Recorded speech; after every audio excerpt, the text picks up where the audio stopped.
नमस्कार मित्रांनो, आजच्या व्हिडिओमध्ये आपण शेअर बाजार किंवा स्टॉक मार्केट या कन्सेप्टची चर्चा करणार आहोत. आपण मागच्या व्हिडिओमध्ये भांडवल बाजाराची रचना पाहिली आणि त्यामध्ये आपण गिल्ट एज मार्केट, विकास संस्था, वित्तीय संस्था यांची माहिती घेतली. भांडवल बाजाराचे जे घटक आहेत त्या घटकांची आपण मागच्या व्हिडिओमध्ये माहिती घेतली.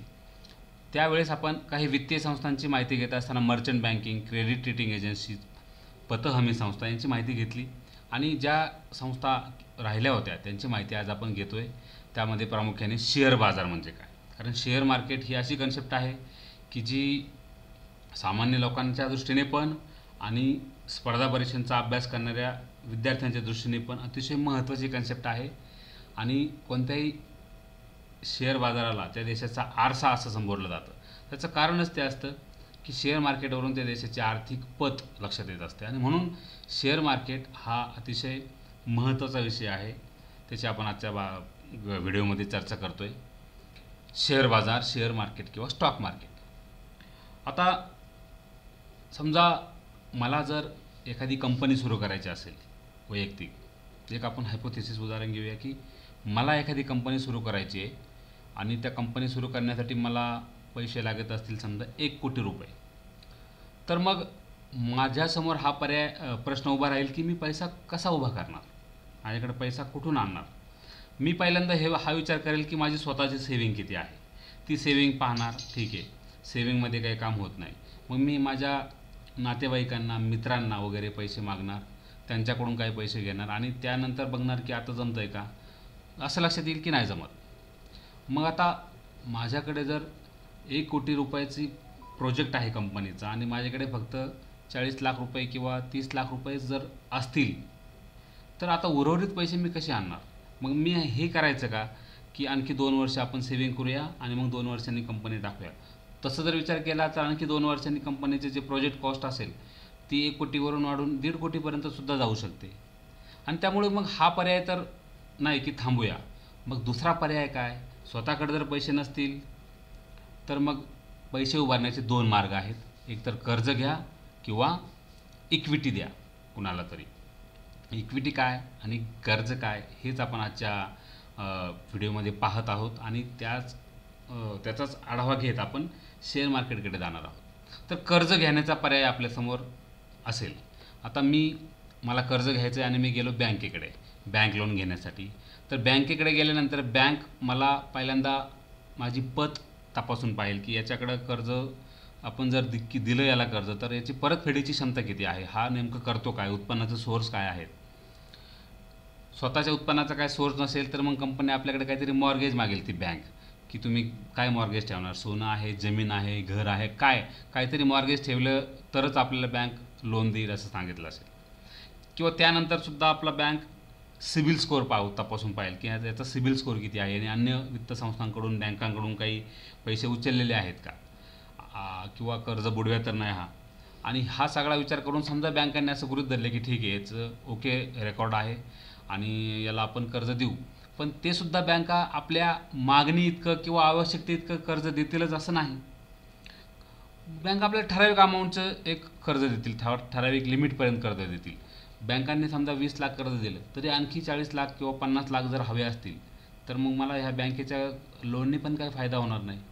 मग ह्या कर्जाने जर माझी गरज पूर्ण होत नसेल बँकेकडून तर मग मला आणखी कर्ज घेण्याचा दुसरा मार्ग अवेलेबल आहे का किंवा दुसरा काही पर्याय आहे का. आहे. एकतर आपल्याकडं कर्ज घेण्यासाठी बँकेकडे जाऊ किंवा आणखी एक मार्ग आहे आपल्याला पैसा उभा करण्याचा, तो म्हणजे बॉन्ड्स किंवा कर्ज रोखे. आता असा विचार करूया की मला आता बँकेकडून तर आवश्यक तेवढे पैसे मिळत नाही आहेत. मग मी कर्ज रोख्याचा पर्याय निवडला आणि म्हणून मी लोकांना रिक्वेस्ट करायला लागलो की बाबांनो मला तुम्ही इतके इतके पैसे द्या आणि हे पैसे मी तुम्हाला परत करेल आणि जोपर्यंत परत करत नाही तोपर्यंत मी तुम्हाला 10% किंवा 15% काय म्हणताल त्या पद्धतीने व्याजदर द्यायला पण तयार आहे.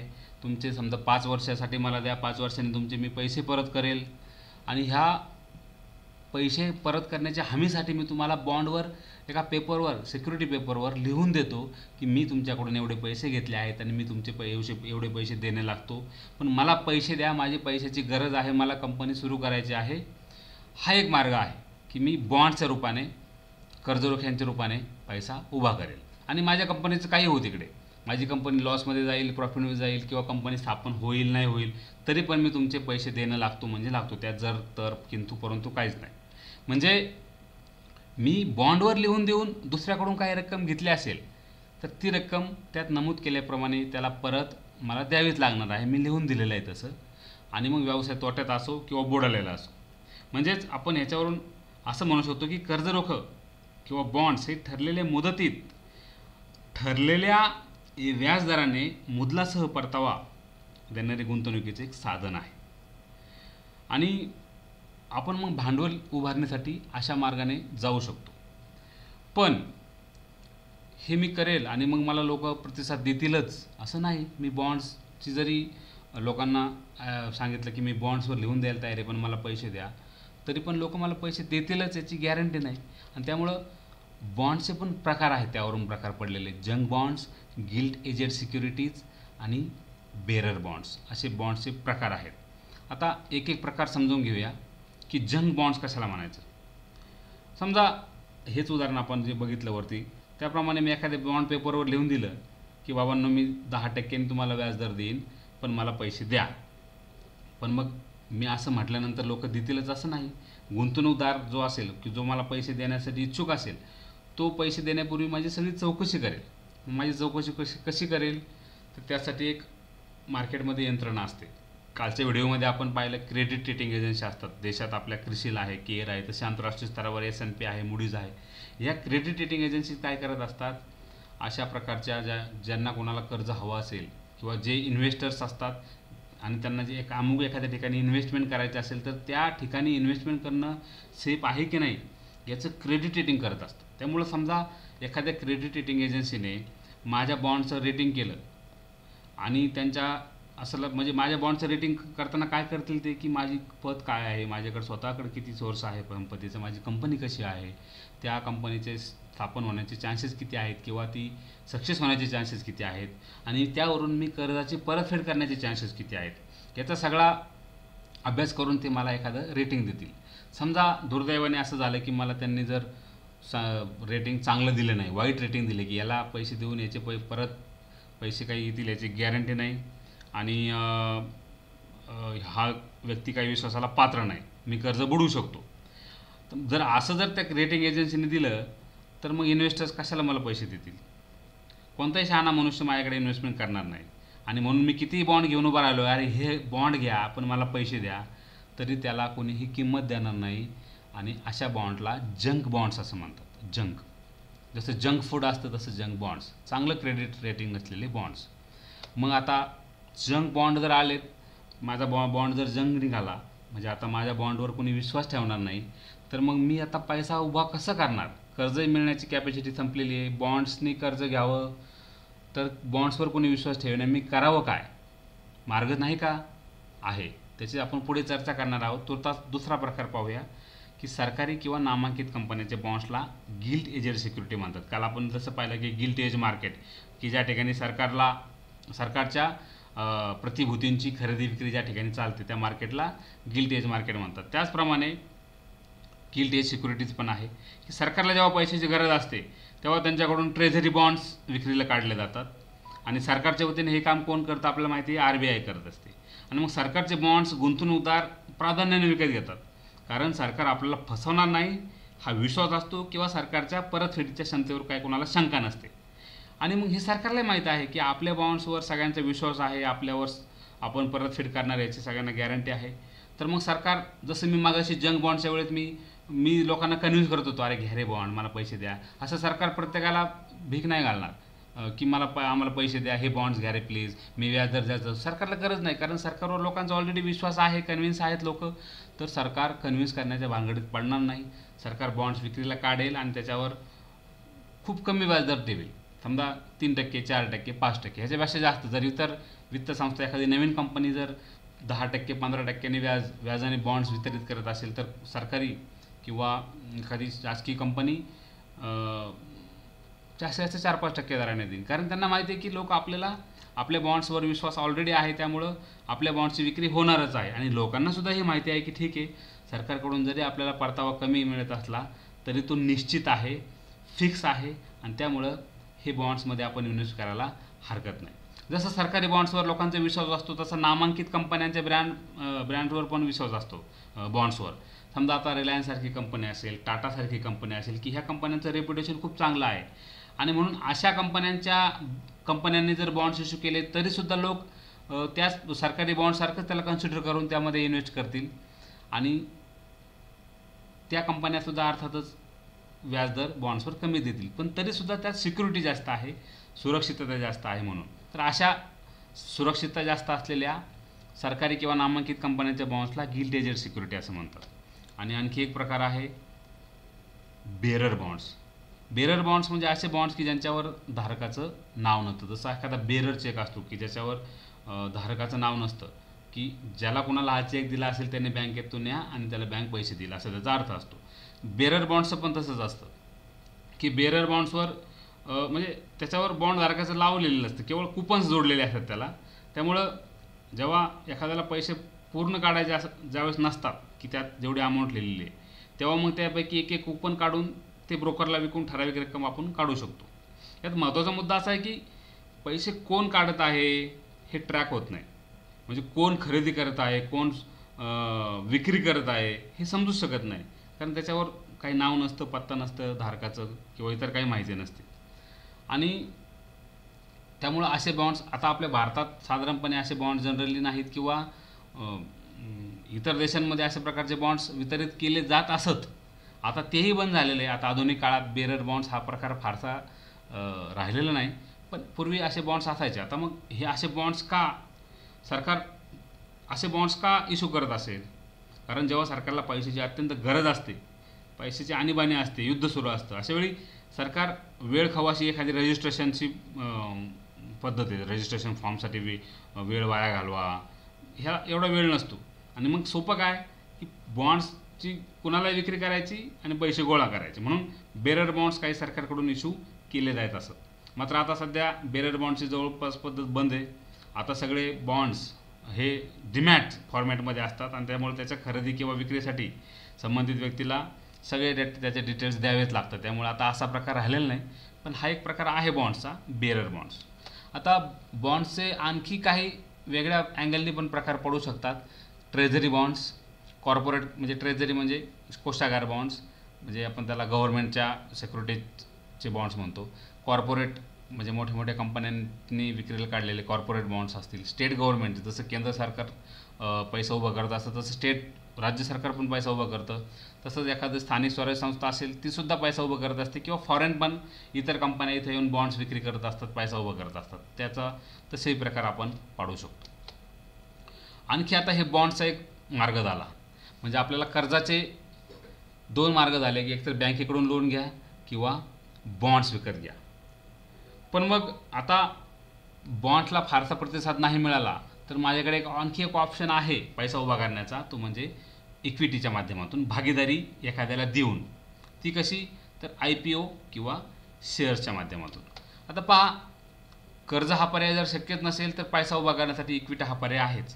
मला कंपनी सुरू करण्यासाठी जे भांडवल लागते तर मग मी समजा 1 कोटी रुपयाची गरज आहे आणि माझ्याकडे केवळ 30 लाख रुपये आहेत. मग माझ्याकडे पर्याय असा आहे की मी माझ्या संभाव्य कंपनीतला काही हिस्सा विक्रीला काढायचा. मग त्यासाठी मी एखाद्या पेपरवर असं लिहून देईल की जो कोणी मला 1 लाख रुपये देईल त्याला मी माझ्या कंपनीत 1% भागीदारी देईल. पण हा बॉन्ड पेपर नाही, इथे मी माझी मालकीच काही प्रमाणात विकतोय, म्हणजे माझ्या मालकीत मी दुसऱ्याला सहभागी करून घेतोय, त्याला मालकीतले समभाग देतोय, म्हणजे शेअर देतोय किंवा IPO देतोय. आता शेअर आणि IPOतला एक बेसिक फरक असा आहे की ज्यावेळेस एखादी कंपनी पहिल्यांदा त्यांचा समभाग विक्रीला काढत असते त्याला IPO म्हणजे इनिशियल पब्लिक ऑफरिंग असं म्हणतात. IPO पहिल्यांदा ज्यावेळेस विक्रीला, त्याला प्रायमरी मार्केट असं म्हणतो. प्रायमरी मार्केटमध्ये ज्यावेळेस पहिल्यांदा एखाद्या कंपनीचे समभाग विक्रीसाठी अवेलेबल होतात त्याला IPO म्हणतात. आणि त्याच्यानंतर सेकंडरी मार्केटमध्ये दुय्यम बाजारामध्ये ज्यावेळेस त्या IPO आणखी दुसऱ्यांना विकले जातात त्याला शेअर्स असं म्हणतात. ओके, तर मग हा एक मार्ग माझ्याकडे असेल की मी असे समजा 10,000 पेपर छापून घेईल, प्रत्येक पेपरची किंमत 1,000 रुपये ठेवेल आणि माझ्याकडे तर ऑलरेडी 30 लाख रुपये आहेतच. मग मी या 30 लाख रुपयांचे 3,000 पेपर विकत घेईल आणि त्या कंपनीत माझी मालकी झाली 30%. मग आता उर्वरित 7,000 पेपर मी इतरांना विकून टाकेन आणि त्यांच्याकडून मग उर्वरित 70 लाख रुपये मी गोळा करेल. सगळ्या इतरांकडे मिळून 70% मालकी आणि माझ्या एकट्याकडे 30% मालकी. त्यामुळं तांत्रिकदृष्ट्या बघायला गेलं तर जास्त शेअर जर माझ्याकडे असतील एकट्याकडे कोणत्याहीपेक्षा जास्त, तर मग त्या कंपनीतला जास्त हिस्सा माझ्या एकट्याकडे असल्यामुळे मी कंपनीचा अध्यक्षही होऊ शकतो किंवा कंपनीचा CEO बनू शकतो. कसं तर कंपनीचे डायरेक्टर्स असतात आणि ते डायरेक्टर बोर्डाकडून कंपनीचे अध्यक्ष निवडले जातात. मग त्या डायरेक्टर बोर्डामध्ये जे सदस्य असतील त्यापैकी सगळ्यात जास्त जर हिस्सा शेअर्सचा जर माझ्याकडे असेल तर साधारणपणे मीच कंपनीचा अध्यक्ष होईल. आता रिलायन्सचं सुद्धा आपण उदाहरण घेऊ शकतो. रिलायन्सचा आपण अध्यक्ष म्हणतो किंवा मालक म्हणतो मुकेश अंबानी, पण याचा अर्थ असा नाही की रिलायन्सची सगळीची 100% मालकी ही मुकेश अंबानीची आहे. फक्त त्याचा अर्थ असा आहे की रिलायन्समधले इतरांपेक्षा जास्त शेअर्स अंबानी फॅमिलीकडे आहेत, म्हणून अंबानी हे त्याचे आपण मालक समजतो. पण एकटे अंबानी मालक नाहीत, असे हजारो लाखो लोक आहेत की ज्यांच्या रिलायन्समध्ये शेअर्स आहेत, पण जास्त शेअर्स अंबानीकडे असल्यामुळं प्रत्येक वेळेस तेच चेअरमन म्हणून संचालक बोर्डाकडून निवडले जातात किंवा तेच CEO म्हणून पण काम करतात. त्यामुळं मग अशा पद्धतीने मला कंपनी जर सुरू करायची असेल तर मी इक्विटीच्या माध्यमातून लोकांना हिस्सा देऊन, समभाग देऊन, मालकी हक्क देऊन कंपनी सुरू करेल आणि कंपनी माझी स्वतःची असल्यामुळे मी कंपनीचे जास्त शेअर्स ठेवून ती कंपनीवरचं कंट्रोल पण माझ्याकडे मी ठेवू शकतो. मी त्या कंपनीचा अध्यक्ष असू शकतो किंवा CEO पण असू शकतो. म्हणून हा एक मार्ग माझ्यासाठी अवेलेबल असेल. शेअरचा 2 आणखी प्रकार पडतात. म्हणजे जसं आपण शेअर्स पाहिले IPO, त्याचे इक्विटी शेअर्स आणि प्रेफरन्स शेअर्स असे 2 भाग होतात किंवा 2 प्रकार पडतात. इक्विटी शेअर म्हणजे काय? मालकी हक्क, समभाग. म्हणजे एखाद्याला त्या आपल्या कंपनीतला मालकी देणे. आता प्रेफरन्स शेअर्स हे सुद्धा अशाच प्रकारे असतात, पण प्रेफरन्स शेअर आणि इक्विटी शेअर्समधला फरक बेसिक हा आहे की इक्विटी शेअर होल्डरला त्या कंपनीच्या निर्णय प्रक्रियेत सहभाग घेता येतो. कंपनीचं संचालक मंडळ निवडण्यासाठी जे वोटिंग पॉवर असतात ते इक्विटी शेअर होल्डरला असतात. म्हणजे इक्विटी शेअर होल्डर हे कंपनीच्या सुखात आणि दुःखात सहभागी असतात. कंपनीला जितका जास्त फायदा होईल तितका जास्त फायदा इक्विटी शेअर होल्डरला होतो. कंपनीला जर तोटा झाला तर त्याचा फटका इक्विटी शेअर होल्डरलाच बसतो. प्रेफरन्स शेअर होल्डर्स म्हणजे असे लोक असतात की ते सांगतात की तुमची कंपनी उद्या तोट्यात जाऊ नाही तर फायद्यात जाऊ आम्हाला माहिती नाही, आम्ही तुमचे शेअर्स घेतो, परंतु आम्हाला इतके रिटर्न्स निश्चितपणे हवे आहेत. मग जास्त जर तुमचा कंपनी जरी फायदा झाला तरी आम्हाला जास्त नको, कमी झाला तरी कमी नको, आम्हाला इतके निश्चित देत असाल तर आम्ही तुमचे शेअर्स घेतो. मग प्रेफरन्शियल शेअर्स जे असतात ज्यांच्याकडे कंपनीचा ज्यावेळेस वार्षिक ताळेबंद होतो आणि कंपनीला समजा एक ठराविक अमाऊंटचा नफा झाला असेल, तर प्रॉफिट झाल्यानंतर पहिल्यांदा प्रेफरन्स शेअर ज्यांचे आहेत त्यांना तो नफा त्यांच्यामध्ये त्यांच्या हिस्साप्रमाणे वाटला जातो आणि मग उर्वरित नफ्याचं काय करायचं याचा निर्णय इक्विटी शेअर होल्डर्स सगळे मिळून जनरल मीटिंगमध्ये घेत असतात. हा एक त्यातला बेसिक फरक आहे शेअर होल्डर. मग आता एखादी कंपनी जर मला अशा पद्धतीने जर रजिस्टर करायचे असेल किंवा कंपनीत इतरांना भागीदारी देऊन मला माझी कंपनी वाढवायची असेल तर पहिल्यांदा मला शेअर होल्डर्स किंवा म्हणजे बोर्ड ऑफ डायरेक्टर्स मला तयार करावं लागतील, संचालक मंडळ तयार करावं लागतील. म्हणजे मला शेअर्स वितरित करून जर पैसा उभा करायचा असेल तर ती कंपनी कायद्याप्रमाणे मला सर्वप्रथम कंपनीचे संचालक मंडळ स्थापन करावं लागेल. दरवर्षी मला शेअरधारकांची एक जनरल मीटिंग घ्यावी लागेल आणि त्यात कंपनीचा आर्थिक ताळेबंद सर्व शेअरधारकांसमोर मांडावा लागेल. शिवाय महत्त्वाच्या धोरणात्मक निर्णयासाठी मला शेअरधारकांचे मतही विचारात घ्यावं लागेल. संचालक मंडळाकडून देखील माझ्या प्रत्येक कृतीवर लक्ष राहील, सुपरविजन राहील. म्हणजे कंपनीचा मोठा मालक मी जरी असलो तरी माझ्या एकट्याच्या मर्जीप्रमाणे हवे ते निर्णय मला घेता येणार नाहीत किंवा मी हवे ते धोरण, हवी ती पॉलिसी एकटा स्वीकारू शकत नाही. आणि कंपनीला समजा 25 लाख रुपयांचा जर नफा झाला एखादा असं गृहीत धरू, तर संचालक मंडळ एकत्र येऊन त्या नफ्यावर निर्णय घेतात की काय करायचं.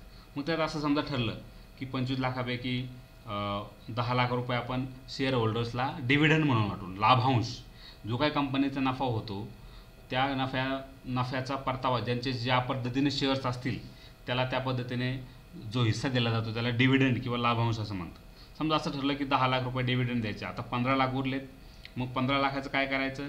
तर मग असं सगळ्यांनी शेअर होल्डर्सच्या मीटिंगमध्ये असं ठरलं की परत हे 15 लाख रुपये आपण परत कंपनीतच इन्व्हेस्ट करू, म्हणजे कंपनीचा विस्तार आणखी होईल, कंपनीला आणखी मशिनरीज वगैरे घेण्यासाठी पैसे लागतील किंवा कंपनीच्या आणखी इतरत्र शाखा उघडण्यासाठी त्याचा उपयोग होईल. म्हणजे कंपनीचा विस्तार करण्यासाठी त्यातला पैसा काही त्यातच जनरली टाकला जातो. तर अशा पद्धतीने भागीदारी देऊन मी कंपनी सुरू करू शकतो. त्याला म्हणतात शेअर किंवा IPO. IPO म्हणजे काय? ज्यावेळेस मी माझे समभाग विक्रीला काढेल कंपनीचे, त्याला IPO म्हणतात. आणि नंतर ज्यावेळेस ते IPO इतर विकत घेतात किंवा त्याची इतर खरेदी विक्री परत चालत राहते, त्याला शेअर असं म्हणतात. आता आणखी एक मार्ग आहे भागीदारी देण्याचा, इक्विटीचा, तो म्हणजे व्हेंचर कॅपिटल. आपण आता शेअर्स किंवा IPO पाहिलं की ह्या माध्यमातून मला कंपनी स्थापन करता येईल. लोकांना मालकी हक्क देऊन, लोकांना आपल्या सामील करून घेऊन कंपनी स्थापन करता येईल. आणखी एक पर्याय आहे व्हेंचर कॅपिटलचा. आता व्हेंचर कॅपिटल म्हणजे काय की व्हेंचर कॅपिटल एक अशी कंपनी असते थोडक्यात की जी तुम्हाला तुमची कंपनी सुरू करण्यासाठी किंवा तिचा विस्तार करण्यासाठी पैसा देते.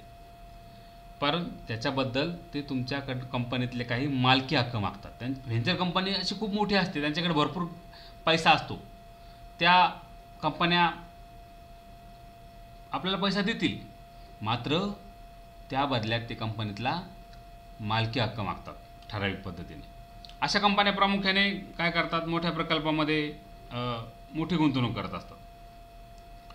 त्यामुळं एखादी नवीन कंपनी असेल तर ते त्याला पैसे देतीलच असं नाही. ते मोठ्या कंपन्या पाहतात. कंपनीचं ऑलरेडी कंपनी स्थापित आहे, व्यवस्थित रेप्युटेशन आहे, तिला विस्तार करायचा आहे, तर व्हेंचर कॅपिटल कंपनीकडून त्यांना पैसे दिले जातील.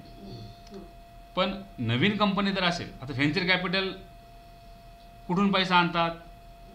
तर त्यासुद्धा इतर कंपन्यांकडून पैसे उचलतात किंवा ते सुद्धा म्युच्युअल फंड, पेन्शन फंड किंवा ते कदाचित स्वतःचे पण बॉन्ड्स वितरित करत असतील.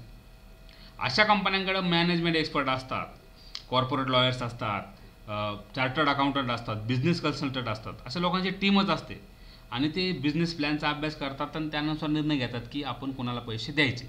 म्हणजे हे खूप पैशावाले लोक असतात किंवा ही पैशावाली कंपनी असते की त्यांच्याकडे सगळी एक्सपर्ट टीम असते, इन्व्हेस्टमेंट कशी करायची, कुठे करायची. पण आता नवीन एखाद्या कंपनीला ते देतीलच असं नाही. पण मग ह्याच्यासाठी आणखी एक मार्ग शिल्लक आहे, तो आहे एंजल इन्व्हेस्टर. एंजल म्हणजे काय? आपण त्याला देवदूत म्हणतो. तर असे काही लोक असतात की जे देवदूताप्रमाणे आपल्यासाठी धावून येतात मदतीला. आपली कंपनी स्थापन करायची असेल, पैसे कुणी द्यायला तयार नाहीत, बॉन्ड्स पण कुणी घ्यायला तयार नाही, शेअर्सच्या माध्यमातूनही आपल्याला काही जमाना, कोणी व्हेंचर कॅपिटल पण आपल्याला मिळत नाही. तर मग एक मार्ग शेवटचा आहे एंजल इन्व्हेस्टर. काही श्रीमंत लोक असे असतात की जे एखाद्याला त्याचं स्टार्टअप सुरू करण्यासाठी पैसे उपलब्ध करून देतात आणि त्या बदल्यात त्या कंपनीत अंशतः भागीदारी मागतात किंवा मग काही वर्षानंतर त्या कंपनीत एक निश्चित परतावा मागतात. म्हणजे एकतर ते म्हणतात ठीक आहे, तुला काय पैसे लागत असतील ते मी देतो, कंपनी स्थापन कर, पण तुझी जी कंपनी स्थापन होईल त्या कंपनीत मला थोडीशी पार्टनरशिप दे किंवा मग ते पण देऊ नको, मला 5 वर्षांनी इतके पैसे रिटर्न दे. अशा पद्धतीने एंजल इन्व्हेस्टमेंट म्हणजे यांच्या काही फार अटी नसतात. ते काही तुमच्या प्रकल्पावर किंवा संकल्पनेवर, गुणवत्तेवरच विश्वास ठेवतात, तुम्हाला पैसे देतात.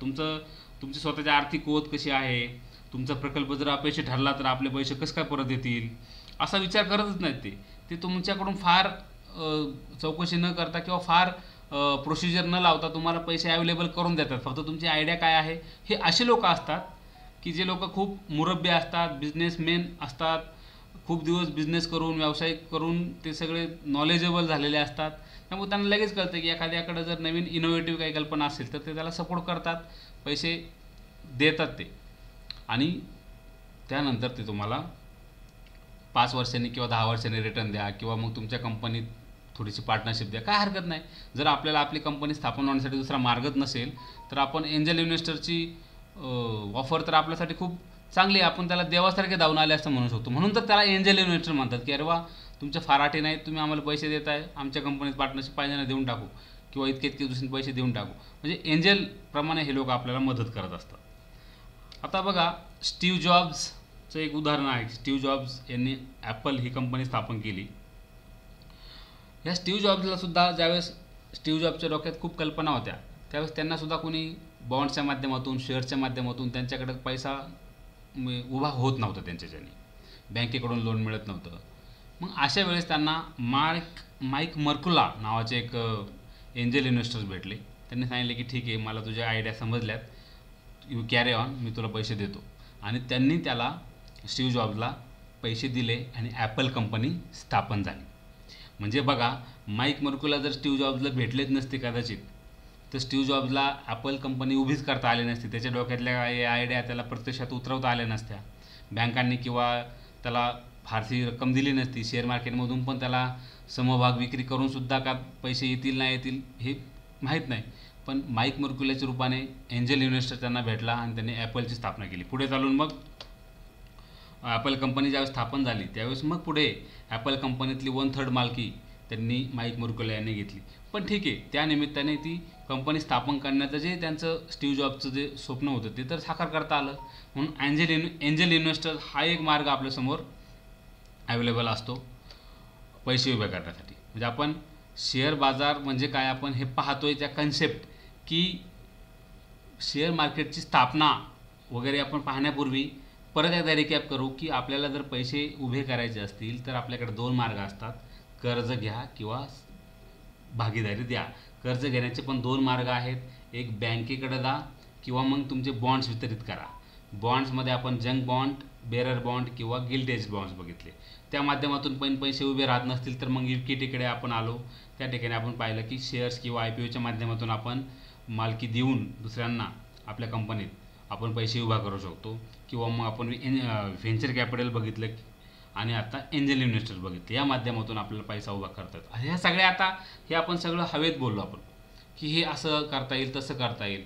पण प्रत्यक्षात असं करण्यासाठी काही व्यवस्था आहे का? तर आहे. त्यालाच तर मग शेअर मार्केट किंवा स्टॉक मार्केट असं म्हणतात.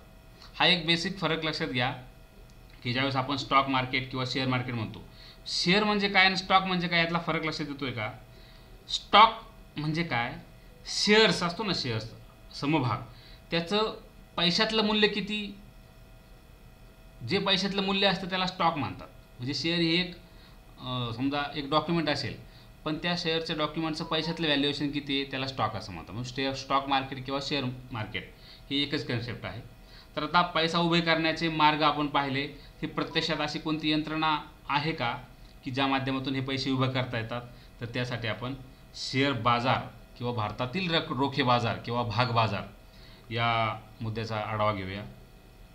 रोख्यांच्या किंवा सिक्युरिटीजच्या खरेदी विक्रीला मदत करणारी, त्यांचं नियंत्रण करणारे, नियमन करणारी अशी जी संस्था असते ती म्हणजे रोखे बाजार.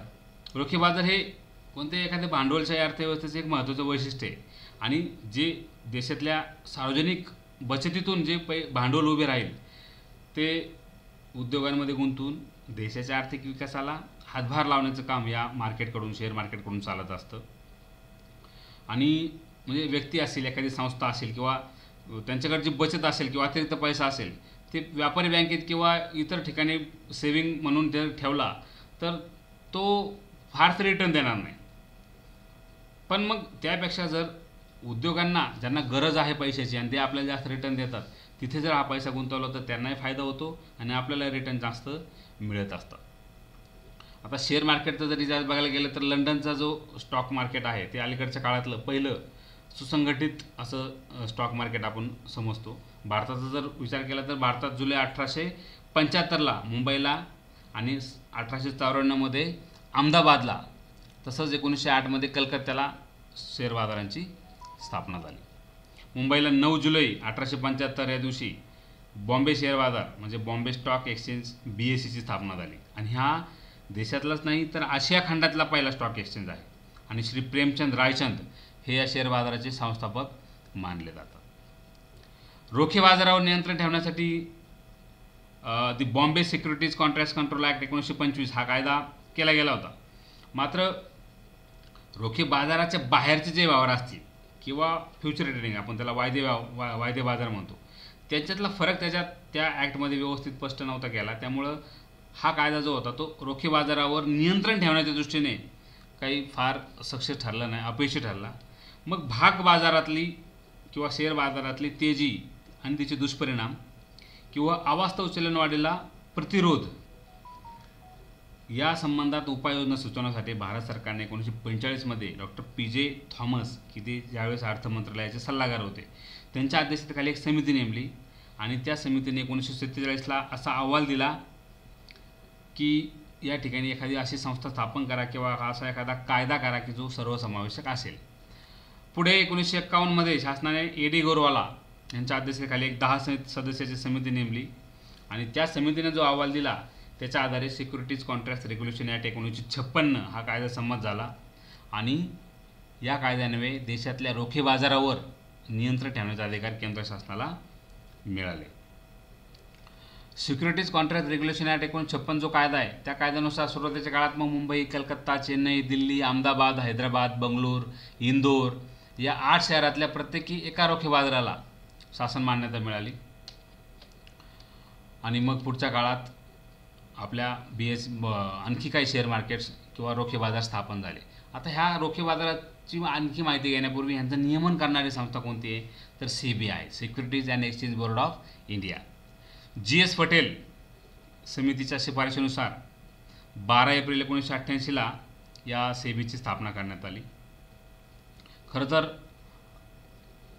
30 जानेवारी 1992 पासून सेबी ॲक्ट आला, म्हणजे 88ला स्थापना झाली असली तरी 30 जानेवारी 92ला हा सेबी ॲक्ट आला आणि त्या अन्वये सेबीला आता जसे स्वायत्ताधिकार आहेत तसे अधिकार मिळाले.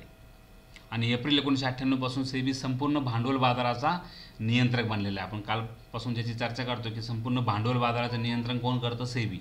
तर हे अधिकार सेबीला 1998 पासून मिळाले आहेत. सेबीचं मुख्यालय मुंबईला आहे. सध्या अजय त्यागी हे त्याचे अध्यक्ष आहेत. आणि म्हणजे सेबीचं काम काय थोडक्यात की प्रतिभूती वितरित करणारे, सिक्युरिटी वितरित करणारे, त्यानंतर गुंतवणूकदार की जे सिक्युरिटी विकत घेणार आहेत ते, आणि बाजारातले मध्यस्थ आणि बाजार या 3 घटकांसाठी सेबी काम करत असते. ग्राहकांचं हितरक्षण म्हणजे जे इन्व्हेस्टर्स आहेत त्या इन्व्हेस्टर्सचं हितरक्षण करणे, त्यांच्या हिताची जपणूक करणे यासाठी सेबी कार्यरत असते. आणि शेअर मार्केटमध्ये ज्या कंपन्या लिस्टेड होत असतात त्या कंपन्या खरोखरच फिजिकली अस्तित्वात आहेत का कागदोपत्री आहेत याचं सगळं चौकशी करून एखाद्या कंपनीला शेअर मार्केटमध्ये लिस्टेड होण्याची परमिशन ही सेबी देत असते. त्यामुळं एखादी बोगस कंपनी शेअर मार्केटमध्ये येऊन पैसा उभारेल असं होऊ नये म्हणून सेबी दक्ष असते. आता देशात सध्या कार्यरत असलेले ऑपरेटिंग स्टॉक मार्केट कोणते आहेत तर आपल्याला माहिती आहे की बॉम्बे स्टॉक एक्सचेंज आहे, BSE की जो मुंबईत आहे, आणि NSE याची पण आपण माहिती घेतो आहे. NSE हा पण मुंबईत आहे. नॅशनल स्टॉक एक्सचेंज हा म्हणजे भारतातले 2 प्रमुख शेअर बाजार कोणते तर बॉम्बे स्टॉक एक्सचेंज आणि नॅशनल स्टॉक एक्सचेंज, BSE आणि NSE. पण भारतात इतर शहरांमध्ये पण काही स्टॉक एक्सचेंज आहेत. कोणते कलकत्ता स्टॉक एक्सचेंज कलकत्त्यात, Indian international exchange India INX असं म्हणतात त्याला, गिफ्ट सिटीमध्ये आहे गुजरातच्या. Indian commodity exchange ICEX Airoli Navi मुंबईमध्ये. आता कमोडिटी एक्सचेंज म्हणजे काय हे पण आपण थोड्या वेळात आपण पाहणार आहोत. त्यानंतर metropolitan stock exchange of India MSE मुंबईतच आहे. नंतर multi commodity exchange of India limited MCX मुंबईतच आहे. आणि national commodity and derivative exchange limited NCDEX हा पण मुंबईत आहे. आणि NSE IFSC लिमिटेड गांधीनगरमध्ये आहे.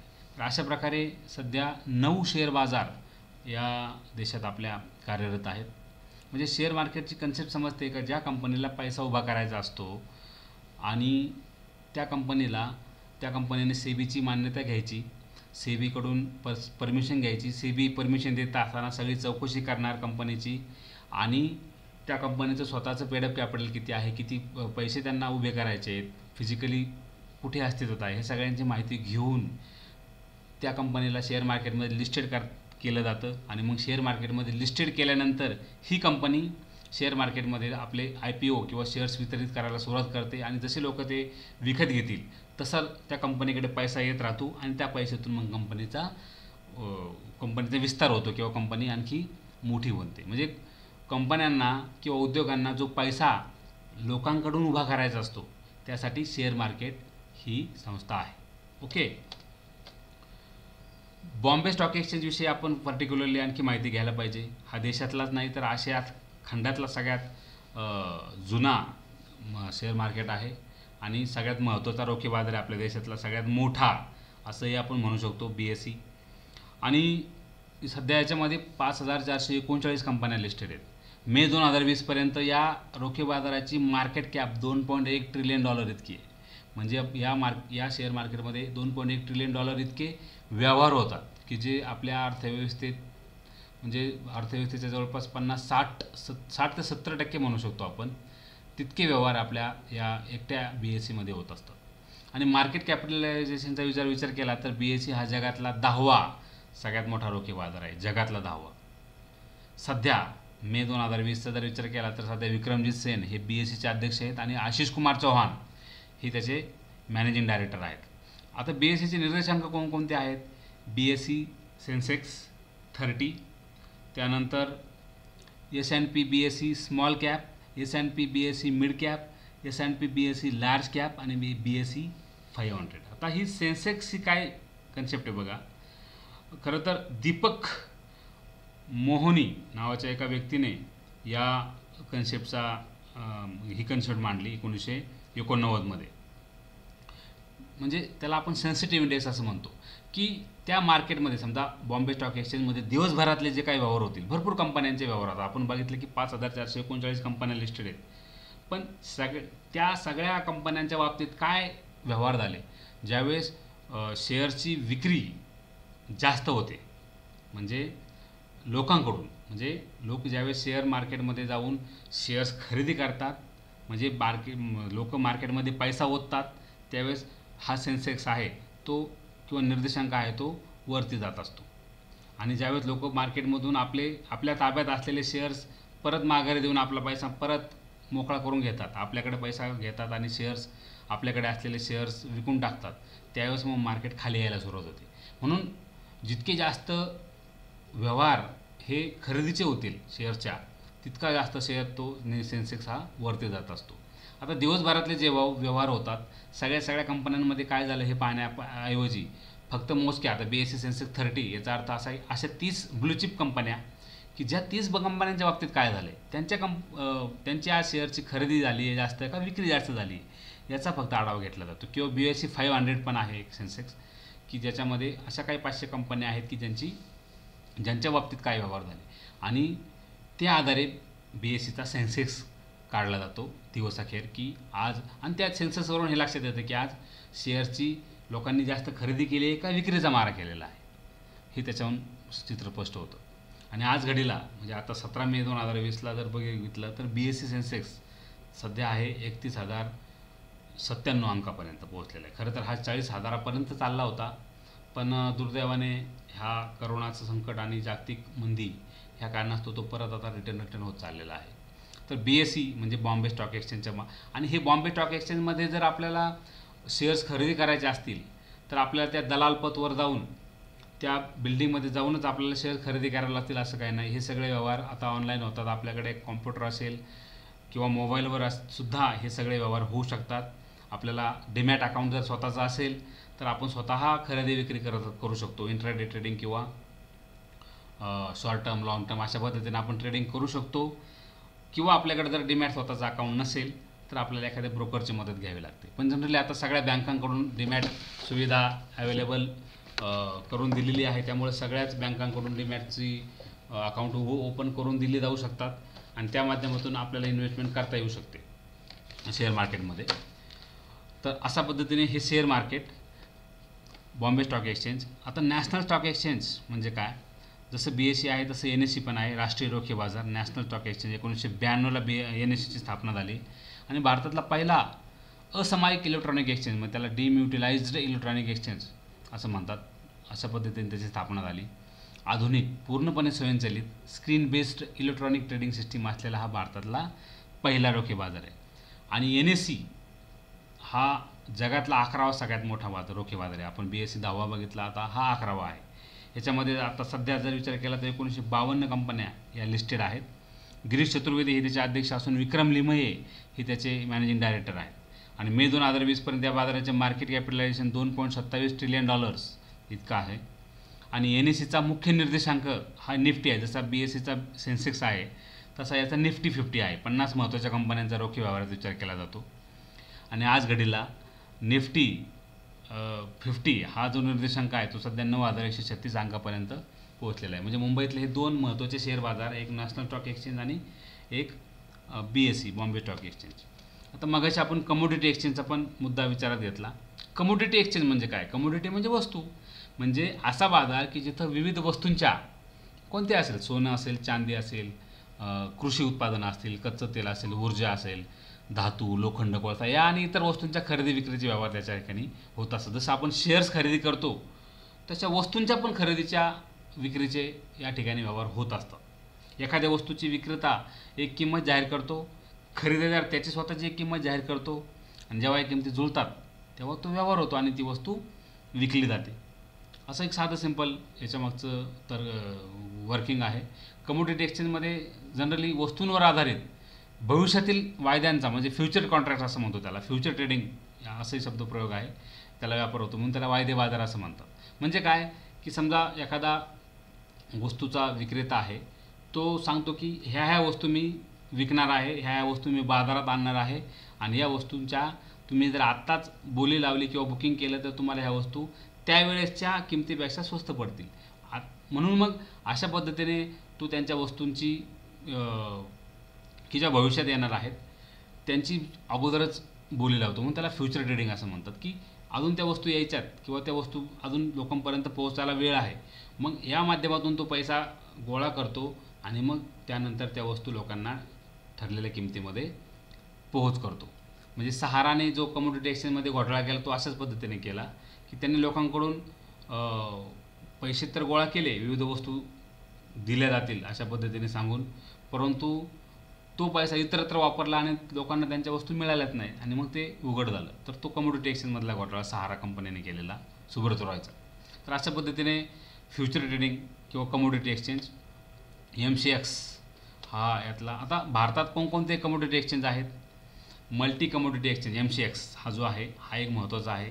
नंतर national commodity and derivative exchange, ज्याला आपण NCDEX म्हणतो, Indian commodity exchange ICEX, national multi commodity exchange NMCE, ACE derivative exchange आणि युनिव्हर्सल कमोडिटी एक्सचेंज. आता झालं आहे असं की 2018 पासून नॅशनल स्टॉक एक्सचेंजनी आणि बॉम्बे स्टॉक एक्सचेंजनी सुद्धा दोघांनी पण कमोडिटीमध्ये ट्रेडिंग सुरू केलेलं आहे. त्यामुळे आता ते सुद्धा कमोडिटी एक्सचेंजमध्ये कार्यरत आहेत असं आपण म्हणू शकतो. आता ह्यानंतर महत्त्वाचे 2 मुद्दे आहेत. खरं तर आज व्हिडिओ खूप मोठा होतो आहे, त्यामुळं हे आपण उद्याच्या व्हिडिओत पाहणार आहोत की हर्षद मेहताने मुंबई शेअर बाजारामध्ये नेमका घोटाळा केला कसा, आणि त्यानंतर एक महत्त्वाचे कन्सेप्ट की म्युच्युअल फंड काय भानगड असते, हे आपण पुढच्या व्हिडिओमध्ये बघूया. धन्यवाद.